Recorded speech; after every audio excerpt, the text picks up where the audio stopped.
আগামীতে সংসদ চলবে কোরআন দিয়ে, আপনারা চান ইনশাআল্লাহ আগামীতে ডক্টর শফিকুর রহমানকে আমরা বাংলাদেশের প্রধানমন্ত্রীত্ব দেখতে চাই। রাজি আছে? ইনশাআল্লাহ আগামীর বাংলাদেশ হবে কোরআনের বাংলাদেশ। আলেম ওলামারা মুক্ত মঞ্চে কথা বলবে, কোন তাগুত ছাড়াই জিহ্বা ছেড়ে ছেড়ে ফেলে দেব।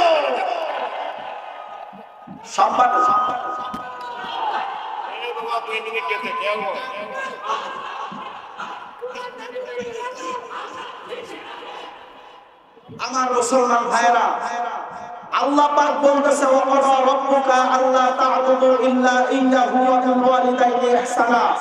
এই পৃথিবীর জমিনে আল্লাহ পাক পরামর্শ দিচ্ছেন, বান্দারে এই পৃথিবীর জমিনে আমি রব্বুল আলামিন তোমাদেরকে পরামর্শ দেই, আমি রব্বুল আলামিনের পরামর্শ যদি গ্রহণ করো আমি আল্লাহ পাক তোমাকে জান্নাত দান করে দিব। সুবহানাল্লাহ।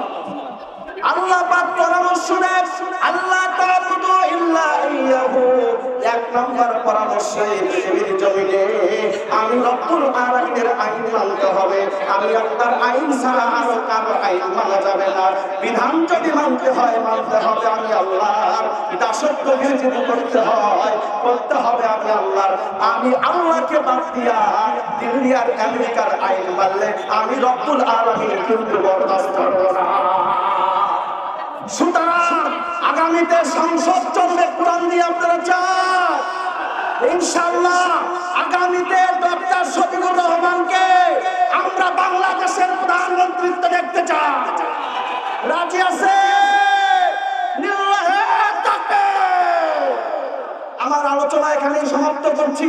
আমার জন্য সবাই দোয়া রাখবেন, আল্লাহ যেন আমাকে আপনাদের মাঝে কোরআনের কথাগুলো বলার তৌফিক দান করে দেয় এবং কোরআনের জন্য যেন আমাকে কবুল আর মঞ্জুর করে দেয়। ওয়া মা আলাইনা ইল্লাল বালাগ। আসসালামু আলাইকুম ওয়া রাহমাতুল্লাহ।